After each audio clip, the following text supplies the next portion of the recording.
खोपड़ी के हिस्से, आदिम उपकरणों के आकार वाले पत्थर, ये सभी एक ही निष्कर्ष की ओर इशारा करते हैं कि मानव समान विशेषताओं वाले प्राणी सबसे पहले अफ्रीका में ही रहते थे। हम मानव समाज का अध्ययन, उत्खनन और उससे प्राप्त वस्तुओं के विश्लेषण के जरिए करते हैं। हाल में विज्ञान की प्रगति ने हमारे विश्लेषण को मदद दी है। कार्बन डेटिंग और अन्य तकनीक से हम किसी वस्तु की आयु जान सकते हैं। अब हम पुरानी हड्डी के टुकड़ों से डीएनए हासिल कर इसकी तुलना अन्य लोगों से कर सकते हैं। करीब 50 लाख साल पहले मानव वंश वृक्ष विभाजित हो गए। आधे वानर के रूप में विकसित हुए, जैसे हमारे करीबी आनुवंशिक संबंधी चिंपैंजी, जबकि अन्य हमारे आरंभिक पूर्वज के रूप में विकसित हुए।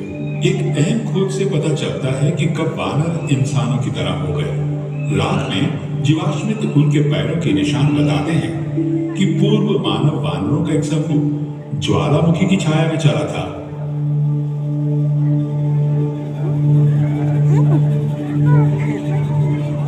वो भी 2 पैरों पर। हम इन्हें ऑस्ट्रेलोपिथेकस या दक्षिणी बंदर कहते हैं। हम नहीं जानते कि ये 2 पैरों पे कैसे चलने लगे। कुछ वैज्ञानिकों का मानना है कि उन्होंने सीधा होना तब सीखा जब जलवायु बदलने लगी और खुले मैदानों ने जंगलों की जगह ली। कारण चाहे जो, 4 पैरों की तुलना में 2 पैरों पर खड़े होने के कई फायदे थे। इससे वे दूर तक देख सकते थे और हाथों का इस्तेमाल खाने और बच्चों को पकड़ने के लिए कर सकते थे।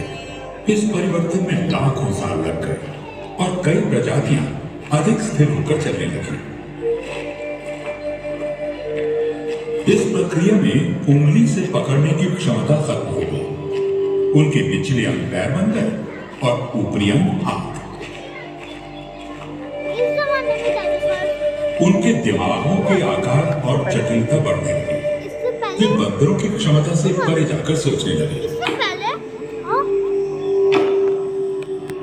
शायद किसी आदि मानव ने यूं ही पत्थर से फली को मारा होगा और वो टूट गया।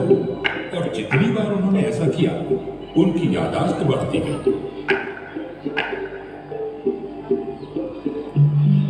कुछ समय बाद उन्होंने पत्थरों को ही तोड़ना शुरू किया और उन्हें नुकीला बनाया, ताकि उनका इस्तेमाल फली तोड़ने के साथ साथ मांस काटने में भी हो सके। हम इन्हें होमो या मानव कहते हैं। उन्हें नए औजारों से अन्य जानवरों द्वारा छोड़े गए मांस को काटने में मदद मिली। मांस खाने से उन्हें अधिक प्रोटीन मिलने लगा। कुछ विशेषज्ञों का मानना है कि इस कारण उनके मस्तिष्क के आकार बढ़ गए। उनकी तादाद बेशक कम रही होगी, मगर वे परिस्थितियों से अनुकूल होने में वानरों से अधिक सक्षम थे और वे अफ्रीकी जंगल वाले इलाकों से बाहर जाने लगे। आदि मानव को मांस की तलाश में वहां जाना पड़ता था जहां अन्य शिकारी थे। लगभग 20 लाख साल पहले होमो की एक नई प्रजाति उभरने लगी। होमो इरेक्टस सीधे खड़े होकर दूर तक चल सकते थे और इस प्रकार खतरों से भी बच सकते थे। मध्य पूर्व और एशिया में पाए गए जीवाश्मों से पता चलता है कि इस प्रक्रिया में वे अफ्रीका से बाहर फैलने लगे। जैसे जैसे वे नई जगहों पर गए, उन्होंने नए हुनर सीखे। उनके औजार बेहतर हुए, जिनसे उन्हें मांस काटने में मदद मिली। अधिक धूप वाले खुले वातावरण में उनके बाल कम घने होने लगे। शिकार तक तुरंत पहुंचने के लिए उन्होंने दौड़ना सीख लिया। शरीर को ठंडा रखने के लिए उन्हें पसीने आने लगे, क्योंकि उनमें अन्य जानवरों की तुलना में ज्यादा ग्रंथियां थीं। कुछ साक्ष्यों के अनुसार शायद वे आग का इस्तेमाल भी करते थे और उनके दिमाग बढ़ते हुए लगभग आज के हमारे मस्तिष्क के आकार के हो गए। लगभग 7 लाख साल पहले अफ्रीका में एक नया समूह विकसित हुआ जिसे हम होमो हाइडेलबर्गेंसिस या हाइडेलबर्ग मैन कहते हैं। उनके शरीर अधिक बड़े और मांसपेशी वाले थे ताकि वे विभिन्न जलवायु में रह सकें। अब वे सिर्फ मरे हुए जानवर ही नहीं खाते थे बल्कि खुद भी शिकार करने लगे। मामूली औजारों की जगह हाथ की कुल्हाड़ियों ने ले ली। वे पत्थर की नुकीली नोक और धारदार चाकू बनाना जान गए और शायद लकड़ी के भाले को। एवोल्यूशन यानी उत्विकास की प्रक्रिया पहले की तरह जारी रही। हजारों सैकड़ों सालों के दौरान हमारे पूर्वज अफ्रीका के बाहर यूरोप और एशिया में फैल गए। होमो हाइडेलबर्गेंसिस से कई नई संबंधित प्रजातियां विकसित हुई। उनकी शारीरिक विशेषताएं एक समान थी, लेकिन उनमें से कोई भी आधुनिक मानव की तरह नहीं था। इन प्रजातियों में हम सबसे ज्यादा होमो निएंडरटॉलेंसिस यानी निएंडरटॉल के बारे में जानते हैं, जो हमारे सबसे करीबी विलुप्त रिश्तेदार हैं। उनके शरीर छोटे और गठीले थे और वे ठंड सह सकते थे। उनके कंधे चौड़े, हाथ छोटे और नाक काफी बड़े थे। वे आदिम पोशाक पहनते थे। वे पहले से बेहतर औजारों का इस्तेमाल करते थे और पत्थर काटने से पहले औजार का आकार तय कर लेते थे।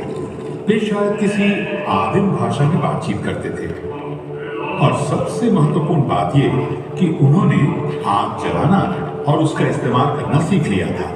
हमारे पास निएंडरटॉल के समय के पुरातत्विक प्रमाण ज्यादा है। निएंडरटॉल की जीवाश्मिक हड्डियों की फ्रैक्चर और जख्मों से हमें पता चलता है कि इनके जीवन मुश्किल भरे थे। लेकिन ऐसे भी उदाहरण हैं जिनसे पता चलता है कि उनकी उम्र लंबी भी हुआ करती थी। निएंडरटॉल और उनसे संबंधित प्रजातियों का लाखों साल तक अफ्रीका के बाहर दबदबा था। वे यूरोप से इंडोनेशिया तक अलग अलग वातावरण को सहते हुए सफलतापूर्वक रह सकते थे। लगभग 60,000 साल पहले अफ्रीका में विकसित एक नई प्रजाति बाहर फैलने लगी। ये पहले आधुनिक मानव थे जिन्हें हम होमो सापियंस कहते हैं। कुछ समय तक ये विभिन्न प्रजातियां साथ साथ रहीं। हमारे पास साक्ष्य हैं कि वे संकरित थे और विचारों का आदान प्रदान करते थे, जैसे गहने बनाने और इन्हें पहनने के तरीकों के बारे में।